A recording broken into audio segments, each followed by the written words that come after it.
Hello and welcome to young minds career institute. Hope all you guys are doing well. तो आज के lecture में हम start करने वाले हैं रिप्रोडक्टिव सिस्टम ऑफ पेलामोन। समझेंगे कि पेलामोन के अंदर कौन कौन से रिप्रोडक्टिव स्ट्रक्चर्स होते हैं, मेल का रिप्रोडक्टिव स्ट्रक्चर कैसा होता है, फीमेल का रिप्रोडक्टिव स्ट्रक्चर कैसा होता है, फर्टिलाइजेशन कैसे होता है। इन सभी चीज़ों को हम आज के लेक्चर में डिस्कस करने वाले हैं। लेकिन उससे पहले आप सभी को wishing you a very happy new year.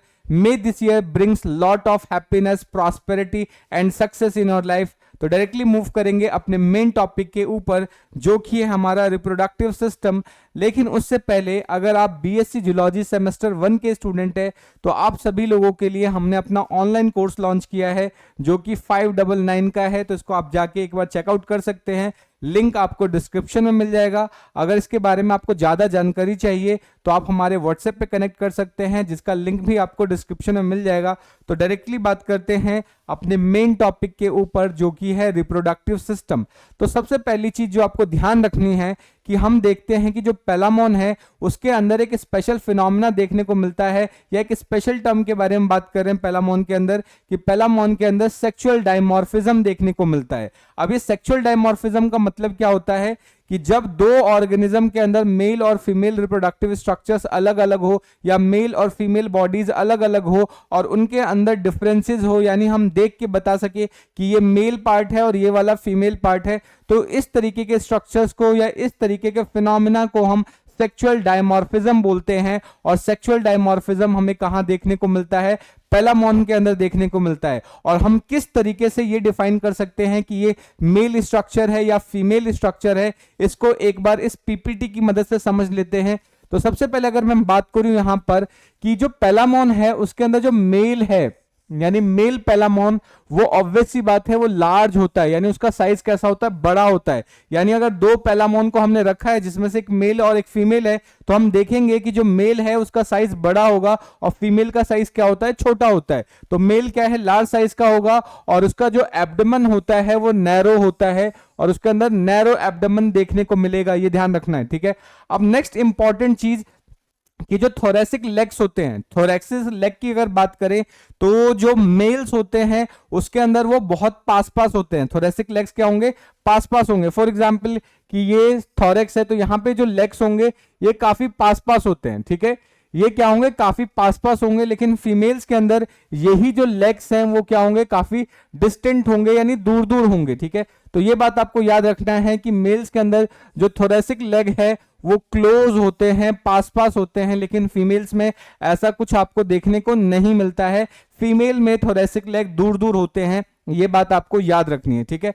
Next अगर हम बात करें कि मेल्स के अंदर जो सेकंड चिलेट लेग्स होते हैं, जो सेकंड चिलेट लेग्स होंगे वो कैसे होते हैं? बड़े होते हैं, स्ट्रॉन्गर होते हैं, और वो मोर स्पाइनी होते हैं, ठीक है। कैसे होंगे? बड़े होंगे, स्ट्रॉन्गर होंगे, स्पाइनी होंगे। किसके बारे में बात करें? सेकंड चिलेट लेग्स के बारे में बात करें। चिलेट लेग्स मैंने आपको ऑलरेडी बताया था अपेंडेजेस वाले लेक्चर में, जिसके अंदर इस तरीके से क्या है, फॉक लेग स्ट्रक्चर्स होते हैं, उनको क्या बोलते हैं? चिलेट लेग बोलते हैं, ठीक है।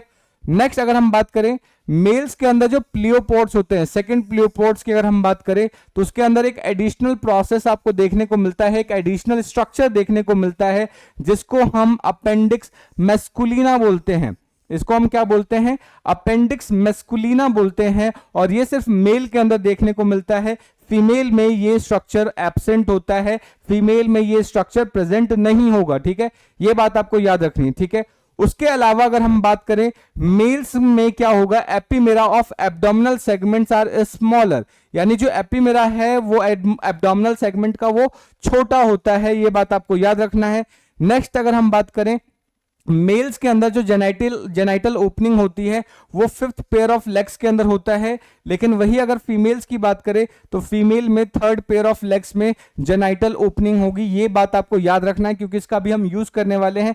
तो मेल के अंदर जो जेनाइटल ओपनिंग होती है वो कौन से पार्ट में होती है? 5th पेयर में, और फीमेल के अंदर 3rd पेयर में होती है, वो भी कॉक्सा वाले रीजन में। तो ये बात हमें अच्छे से याद रखना है। सो आई होप आपको यहाँ तक की चीजें अच्छे से समझ में आ रही होंगी। अगर फिर भी कोई डाउट बन रहा है, कोई सजेशन है, तो आप कमेंट करके बता सकते हैं। चैनल पे नए हैं और अभी तक चैनल को सब्सक्राइब नहीं किया है तो आई अर्ज की चैनल को सब्सक्राइब कर लीजिए, अपने दोस्तों का शेयर कर लीजिए। तो चैनल को सब्सक्राइब करने में कंजूसी मत कीजिए, बिकॉज जब मैं अपना एनालिटिक्स देखता हूं तो मुझे वहां पे दिखता है कि मैक्सिमम स्टूडेंट्स अनसब्सक्राइब्ड हैं। So please do a subscribe और हिट अ सब्सक्राइब बटन, ठीक है। सब्सक्राइब कर लीजिए, इसमें सच कोई टेक्स्ट तो लगता नहीं है, ठीक है, सिर्फ बटन दबाना होता है और मुझे लगता है वो दबाने वाला प्रोसेस बहुत आसान सा होता है, ठीक है। नेक्स्ट अब हम बात करेंगे वन बाय वन सारे स्ट्रक्चर्स को डिटेल करेंगे, ठीक है। तो सबसे पहले हम बात करते हैं मेल रिप्रोडक्टिव सिस्टम की, कि मेल रिप्रोडक्टिव सिस्टम कैसा होता है, ठीक है। तो ये जो साइड में आप देख रहे हो, ये डायग्राम आप देख रहे हो, ठीक है।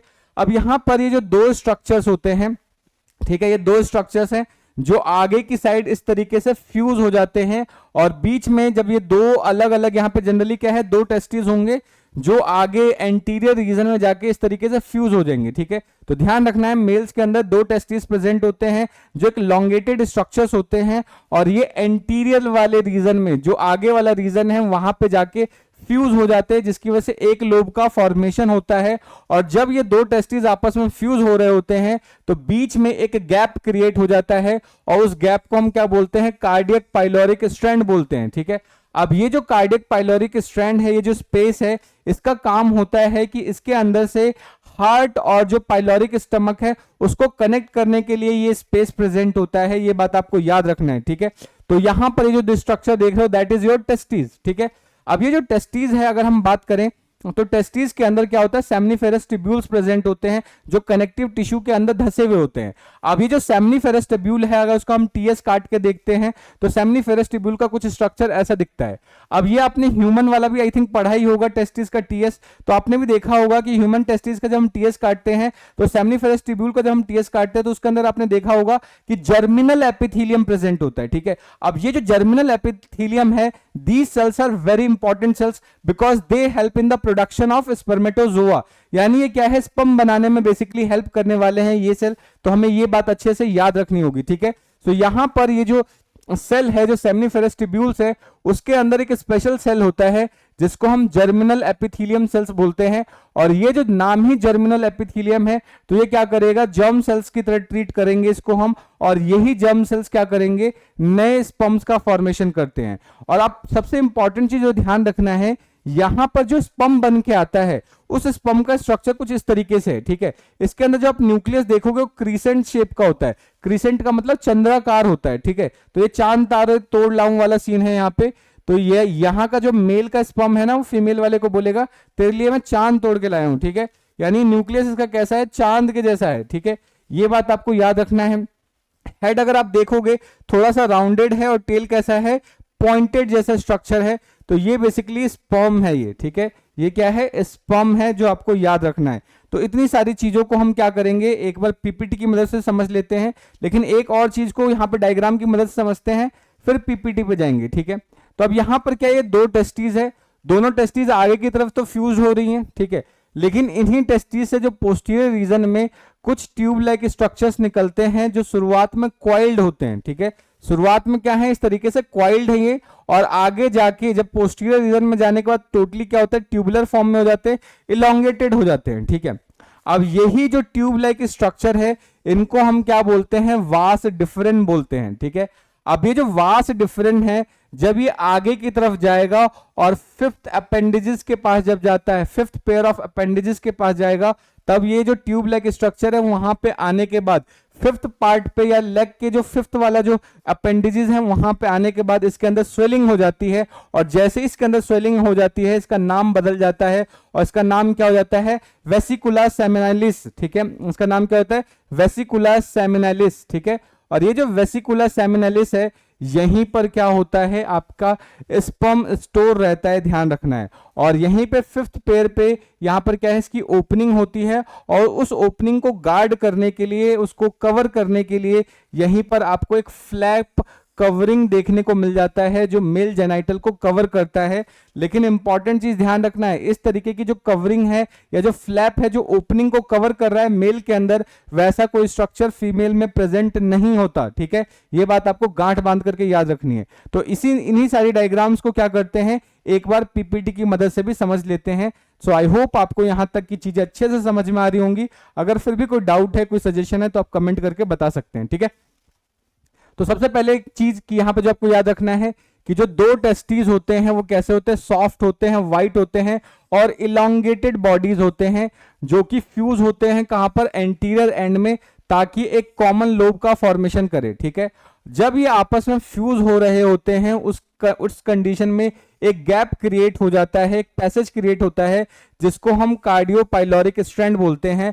और ये जो कार्डियोपाइलोरिक स्ट्रैंड है ये क्या करता है, हार्ट को पाइलोरिक स्टमक से कनेक्ट करने में मदद करता है, हेल्प करता है, ये बात याद रखेंगे। ठीक है, उसके बाद अगर हम टिश्यू लेवल पे बात करें, हिस्टोलॉजिकली बात करें, तो हर एक टेस्टिस के अंदर आप देखोगे कि लार्ज नंबर में क्वाइल्ड, नैरो, थिन वॉल्ड देखोगे सेमनीफेरस ट्यूब्यूल्स प्रेजेंट होते हैं, जो कि कनेक्टिव टिश्यू के अंदर धसे हुए होते हैं या कनेक्टिव टिश्यू के अंदर प्रेजेंट होते हैं।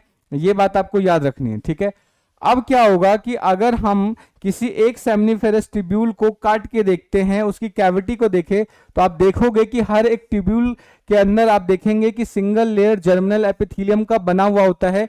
यानी जो सेमनीफेरस ट्यूब्यूल है वो किसका बना हुआ है आपका, वो बना हुआ है जर्मिनल एपिथेलियम का। ठीक है, अब ये जो जर्मिनल एपिथेलियम है यही हेल्प करता है स्पर्मेटोजेनेसिस में, यानी स्पर्मेटोजोआ के फॉर्मेशन में या उसके प्रोडक्शन में हेल्प करता है, ये याद रखना है। ठीक है, अब क्या होगा कि जब कोई स्पर्म या स्पर्मेटोजोआ जब मैच्योर हो जाता है तो आप देखेंगे कि उसका जो राउंडेड साइटोप्लाज्मिक बॉडी होती है, यानी इस तरीके से राउंडेड साइटोप्लाज्मिक बॉडी होगी, उसके अंदर क्या आप देखेंगे कि क्रिसेंटिक न्यूक्लियस होगा, यानी चांद के जैसा क्या होगा, न्यूक्लियस प्रेजेंट होता है, और टेल के अंदर ब्लंट प्रोसेस होता है, यानी आगे जाके कैसा हो जाएगा, ब्लंट हो जाता है इस तरीके से। ठीक है, शार्प नहीं रहता, ब्लंट हो जाता है। तो ये बात आपको अच्छे से याद रखनी है। ठीक है, सो ये तो था हमारा मेल के टेस्टिस के बारे में स्ट्रक्चर। ठीक है, अब जब टेस्टिस की बात कर ही रहे हैं तो टेस्टिस से क्या होता है, इस तरीके से कॉइल ट्यूब लाइक स्ट्रक्चर्स निकलता है, जिसको अभी हमने क्या नाम दिया था, वास डिफरेंस नाम दिया था। ठीक है, तो इसको भी पीपीटी की मदद समझ लेते हैं। तो यहाँ पे ऑब्वियस ही बात है, दो टेस्टिस हैं तो दो कॉइल ट्यूब निकलेंगी, और ये दोनों कॉइल ट्यूब्स को हम क्या नाम देंगे, वास डिफरेंट नाम देंगे। ठीक है, सो यहाँ पर हो क्या रहा है कि एक long coiled and narrow tube, जिसको हम वास डिफरेंस बोलते हैं, वो क्या होगा, टेस्टिस के पोस्टीरियर एंड से निकलते हैं। ठीक है, ध्यान रखना है, जब ये निकल रहे होते हैं उस कंडीशन में दोनों साइड की अगर हम बात करें तो कॉइल्ड फॉर्म में होते हैं, लेकिन जैसे ही नीचे की तरफ आना स्टार्ट करते हैं between the abdominal flexor muscle, तो आप देखोगे कि ये कैसे हो जाते हैं, बिल्कुल एकदम स्ट्रेट लाइन जैसे हो जाते हैं। ये बात आपको याद रखनी है। ठीक है, नेक्स्ट अगर हम बात करें, अब जैसे ही ये आपके वास डिफरेंस है आगे की तरफ मूव करते हैं, फिफ्थ पेयर ऑफ अपेंडेजेस के पास मूव करते हैं, तो उसके अंदर वहां पर आपको मैंने बताया कि स्वेलिंग आ जाती है। ठीक है, अब जैसे ही वो थोड़े से फूल जाते हैं उसी समय इसका नाम बदल जाता है और नाम हो जाता है वेसिकुला सेमाइनलिस। उसका नाम क्या जाता है, वेसिकुला सेमाइनलिस। ठीक है, तो इसी के बारे में समझ लेते हैं। तो ये जो वेसिकुला सेमाइनलिस है वो club shape swelling of vas deferens near the fifth leg, यानी पांचवें लेग के पास क्या हो जाता है, वास डिफरेंस की स्वेलिंग हो जाती है। ठीक है, ये बात आपको याद रखेंगे। उसके बाद क्या है, यहीं पर स्पर्मेटोजोआ स्टोर होता है। ठीक है, तो that it is the region where spermatozoa get stored, यहीं पर स्टोर्ड होता है, ये बात आप याद रखेंगे। तो यहाँ पे जो स्पर्मेटोजोआ है वो स्टोर होता है as a white compact bodies called spermatophore. ये पॉइंट बहुत इंपॉर्टेंट है, इसको आपको याद रखना है कि ये जो स्वेलिंग है, ये जो आपका वेसिकुला सेमाइनलिस है, इसी के अंदर जो स्पर्म है एक वाइट कॉम्पैक्ट बॉडी की फॉर्म में स्टोर होता है, जिसको क्या नाम देते हैं हम, स्पर्मेटोफोर नाम देते हैं। ठीक है, इसको क्या नाम देंगे, स्पर्मेटोफोर। ये नाम आपको याद रखना है, स्पर्मेटोफोर। ठीक है, इसको आप याद रखेंगे। अब ये क्या है कि जो वेसिकुला सेमाइनलिस है ये क्या होता है, opens externally by male genital aperture on the inner side of the coxa of fifth walking leg, यानी ये कहां पर ओपन होता है, फिफ्थ वॉकिंग लेग के कॉक्सा में ओपन होता है, ये बात आपको याद रखना है।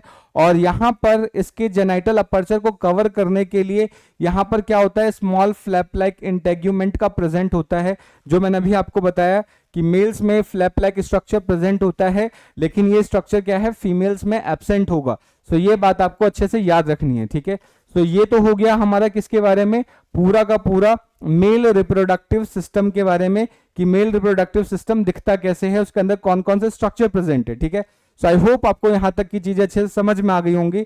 अगर फिर भी कोई डाउट बच रहा है, कोई टॉपिक समझ में नहीं आया, तो आप कमेंट करके पूछ सकते हैं, ठीक है। तो अब बात हम करेंगे किसके, फीमेल रिप्रोडक्टिव सिस्टम के बारे में, ठीक है। तो चलिए फिर स्टार्ट करते हैं female reproductive system.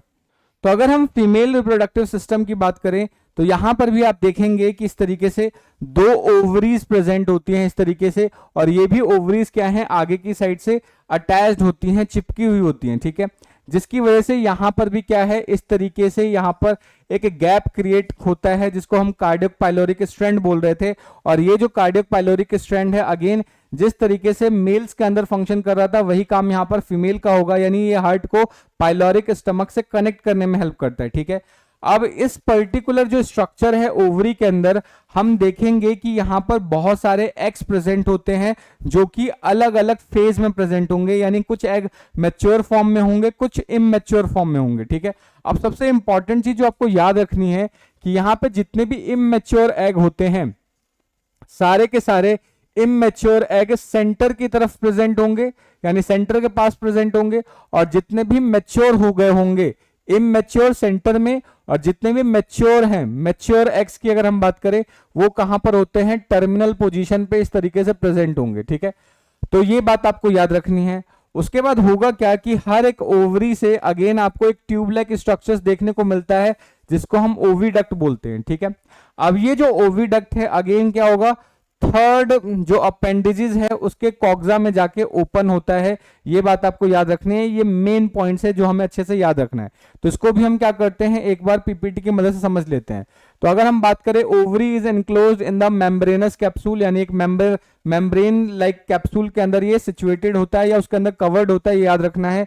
They are composed of numerous radial row of ova various developmental stage, यानी ये क्या है, अलग अलग ओवा से मिलके बनता है जो कि अलग अलग स्टेजेस में होता है। जो मैच्योर वाले होंगे वो कहाँ होंगे, टर्मिनल पॉइंट्स पे होंगे, जो इमैच्योर होंगे वो कहाँ होंगे, सेंटर में होंगे, ठीक है।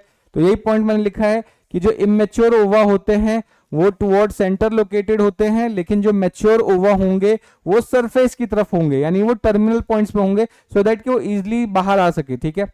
नेक्स्ट अगर हम बात करें कि जो मैच्योर ओवा है या एग है वो कैसे होते हैं, लार्ज होते हैं, न्यूक्लिएटेड सेल्स होते हैं विद अबंडेंट यॉग मटेरियल, यानी इनके जो ओवा के अंदर या एग के अंदर आप देखेंगे कि यॉग का जो मटेरियल होता है वो सिग्निफिकेंट अमाउंट में प्रेजेंट होता है, ठीक ठाक अमाउंट में प्रेजेंट होता है, और इसी की वजह से इस तरीके के एग को हम बोलते हैं सेंट्रोलीसीथल। इसको क्या नाम देंगे, सेंट्रोलीसीथल नाम देंगे। ये बात आपको अच्छे से याद रखनी है, ठीक है।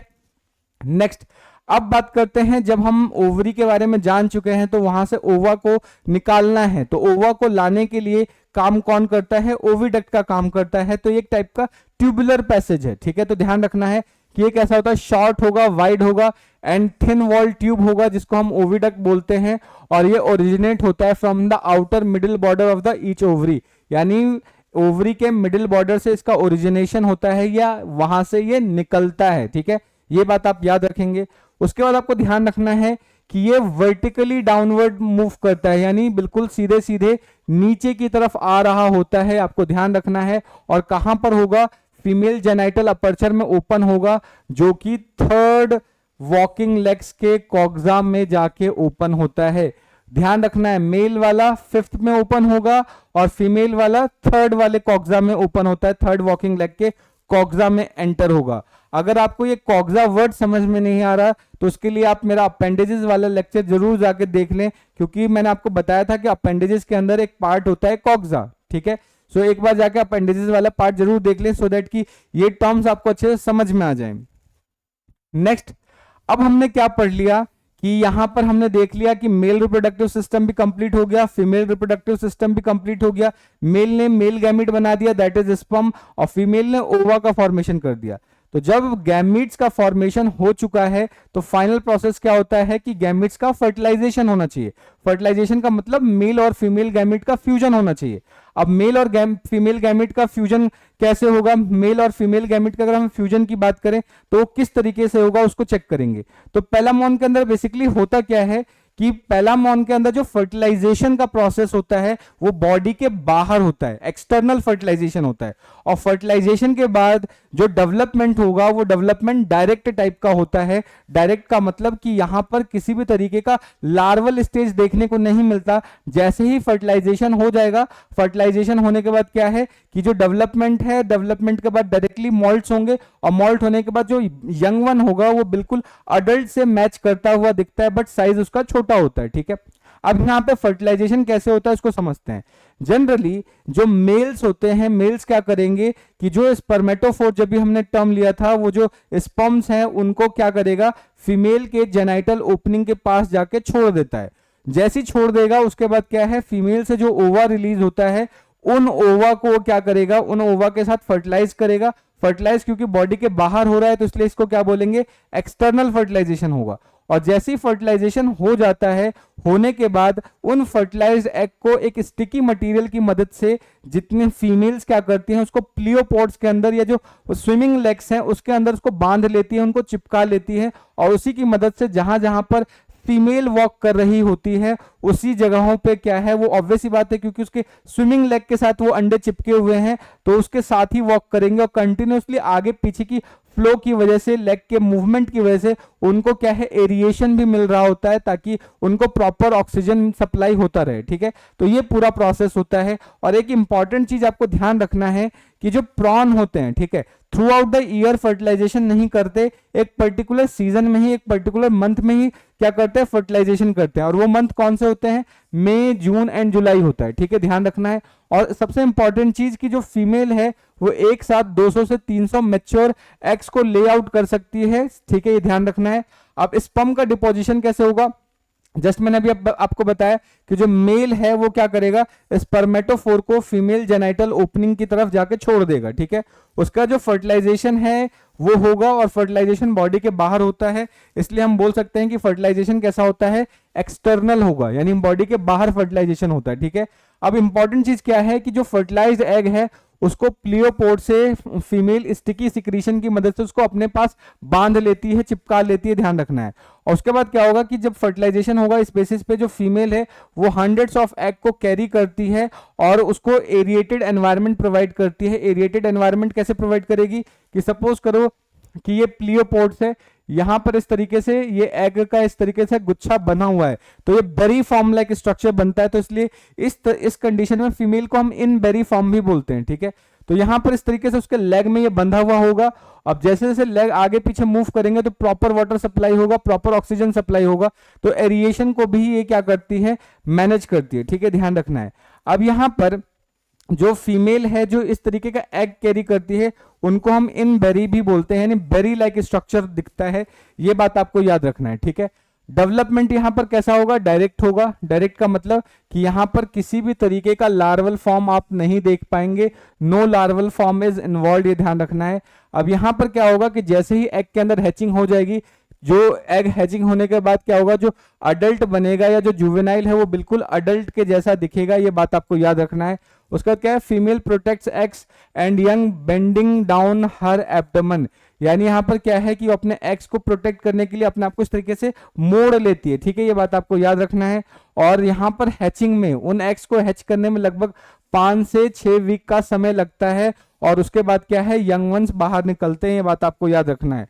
Growth happens in short period between series of malts, यानी यहाँ पे कंटिन्यूसली मॉल्टिंग होगी, मॉल्टिंग होने के बाद क्या है, एक कंप्लीट अडल्ट फॉर्म में कन्वर्ट हो जाता है, ध्यान रखना है। और सबसे इंपॉर्टेंट चीज, जो एक प्रॉन की लाइफ है, एक पेलामोन की लाइफ है, वो लगभग 3 से 5 साल की होती है, ये बात आपको अच्छे से याद रखना है। ठीक है, सो इसी के साथ हमारा आज का लेक्चर यहीं पे समाप्त होता है। Hope you have enjoyed the session. अगर फिर भी कोई डाउट या कोई सजेशन है तो आप कमेंट करके बता सकते हैं। नया साल ऑलरेडी स्टार्ट हो चुका है, सो इस साल आप लोग क्या है, एक फर्म डिटर्मिनेशन के साथ पढ़ाई करना स्टार्ट कीजिए। कोई एक लक्ष्य निर्धारित कीजिए कि आपको ये करना है, और उसी चीज को ध्यान में रखते हुए अपने कंपटीशन, अपनी पढ़ाई स्टार्ट कीजिए, और बाकी चीजों से डिस्ट्रैक्ट होना बचिए। बेसिकली क्या है, ऐसी उन हर चीजों से बचिए जो आपको डिस्ट्रैक्ट करती है। मिलते हैं नेक्स्ट वीडियो में, तब तक के लिए जय हिंद दोस्तों, थैंक यू।